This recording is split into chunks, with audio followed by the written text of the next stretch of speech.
Dans le cadre de cette résidence, je développe une technique d'impression photographique à base de terre qui s'intègre dans une recherche que j'ai réalisée auparavant. Donc, c'est une terre qui est issue d'un ruisseau qui fut pollué à Anvers durant le XXe siècle par une usine photographique.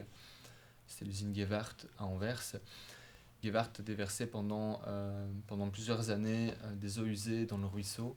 Des eaux usées qui servaient à nettoyer les machines qui produisaient les émulsions argentiques, ce qui a rendu les bouts du ruisseau argentifères avec le temps. Et certaines personnes étaient capables de réellement venir filtrer l'argent de cette boue, ce qui valut le nom de Zilverbeek au ruisseau, ce qui veut dire en flamand ruisseau d'argent.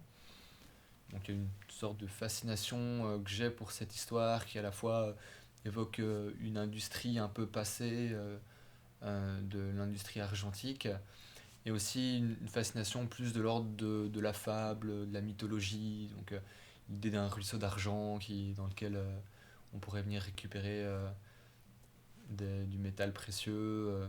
Il y a un truc un peu orpailleur d'or aussi, orpailleur du Far West. J'ai commencé à faire un travail documentaire sur cette histoire. Puis par la suite, j'ai développé une technique d'impression avec la terre de ce ruisseau que je viens récupérer pour réaliser des tirages argentiques en la rendant photosensible et en l'appliquant sur des papiers. Je fais beaucoup référence à l'alchimie dans mon travail, dans mes thèmes de recherche autour du métal argentique et aussi dans mon process un peu expérimental. C'est une pratique qui à la fois est une pratique de l'expérimentation qui me plaît beaucoup, mais aussi qui fait référence en permanence à des récits antiques, à des récits mythologiques.